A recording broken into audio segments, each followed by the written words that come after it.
Okay, the third lesson on the GCSE to A-level stuff is indices. Now the first thing to know is if you have anything to the power of 0, the answer is always 1. There's an easy way to remember this. If we use 3, so 3 to the power of 4, 3 to the power of 3, 3 to the power of 2, 3 to the power of 1, 3 to the power of 0, 3 to the power of minus 1. This will explain a couple of the other things as well. 3 to the power of 1 is just 3. 3 squared means 3 times 3, which is going to be 9. 3 cubed is 3 times 3 times 3, so that's going to be 27. And then 3 to the power of 4 is 81. You can see what's happening here is this, as you go from 81 to 27, 27 to 9, 9 to 3, you're dividing by 3 each time. So you divide by 3 again. 3 divided by 3 is 1. So anything to the power of 0 is 1. That would have worked the same if we'd have had 10 to the power of 0. So 10 to the power of 4 would have been 10,000, 1,000, 100, 10. Then divide that by 10, you get 1. 3 to the power of minus 1 is going to be, so divide 1 by 3, and that's going to be 1 over 3. Divide that by 3, and that's going to be 1 over 9, or 1 over 3 squared. But we'll get on to the negatives in a bit. So the first thing we need to know, and the first example on the worksheets is anything to the power of 0 is always going to be 1. Next we're going to have a look at fractional powers. So the example they've got is 9 to the power of a half, which is 3. So to the power of a half means a square root. If you had, say, 27 to the power of 1/3, the thing on the bottom is the root, so that would equal the cube root of 27. So that means something times something times something equals 27, which again, the answer will be 3. So the next example after that was 27 to the power of 2/3. Now what we do is whenever we've got fractional indices like this, we deal with the bottom first of all, because it tends to make it easier. So that's going to be 27 to the power of 1/3. So that means the cube root of 27. And then we deal with the top, which is the power. So 27 to the power of 1/3 we just saw was 3. So that's going to be 3 squared. And 3 squared is 9. Okay, let's have a look at what they come up with next that we need to know. So that was example 3. Okay, so now we're starting to deal with negative powers. So we've got 4 to the power of minus 2.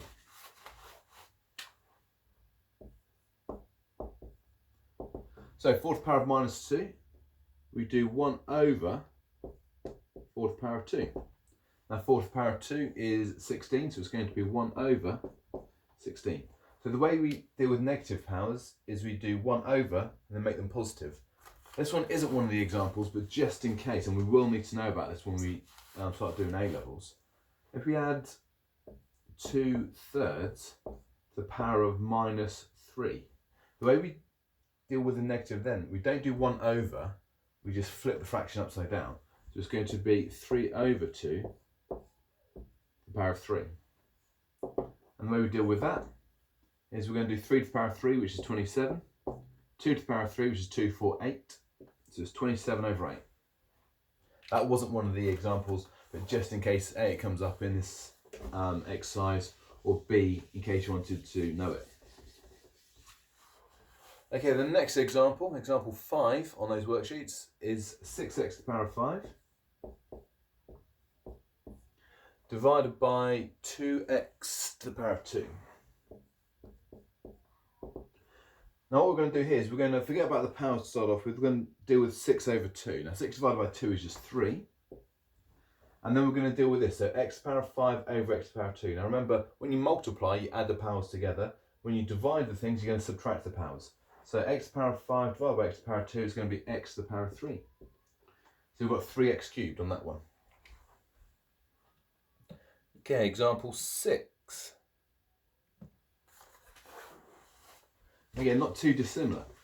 We've got x to the power of 3 times by x to the power of 5 all over x to the power of 4. So let's forget about the bottom start off with. Let's just deal with x to the power of 3 times by x to the power of 5. What we're going to do there is we're going to add the powers. So that's going to equal x to the power of 8 over x to the power of 4. Now it's really easy to get yourself carried away. Okay, 8 divided by 4 is 2. But remember, when we've got x to the power of 8 divided by x to the power of 4, we don't divide, even though we can divided 8 and 4, we subtract the powers. So it's going to be x to the power of 4. Now that is easy to get caught up and make a mistake on that one. So just be careful of that. Okay, the next example. Again, this one people can get wrong. So this is 1 over 3x. And what we've got to do is we've got to write this as a single power of x. What it means by that is I want to have something x to the power of something. Now, I want to write it as x to the power of something. So what I'm going to need to do is I'm going to need to bring the x up to the top. Now at the moment, this is x to the power of 1. And if I bring that up to the top, it's going to be x to the power of minus 1. But it's not 3x to the power of minus 1. So even though we bring the x up to the top and make that one negative, we're not bringing the 3 up. Otherwise it would be 3 to the power of minus 1, x to the power of minus 1. So that 3 is still on the bottom, so it's going to be 1/3 x to the power of minus 1. So if we're going to write it as a single power, and we need to be able to write it like this, and it's really useful when we get towards the second half of the A-level course in year 12, because we need to do something called differentiation and integration, and we need to have it as x to the power of something. So if we've got the powers on the bottom, we can bring just the x up to the top, and if we bring it up to the top, we've got to change the sign to make it negative. So 1/3 x to the power of minus 1. Okay, example 8, and this is the last example. So we've got 4 over the square root of x, and we've got to do the same for that one. We've got to write that as a single power of x. So 4 over the square root of x. Well, the 4's on the top already, so we don't need to move that anywhere. So that's going to be 4. Now the square root of x, we discussed a little while ago, that's the same as x to the power of a half.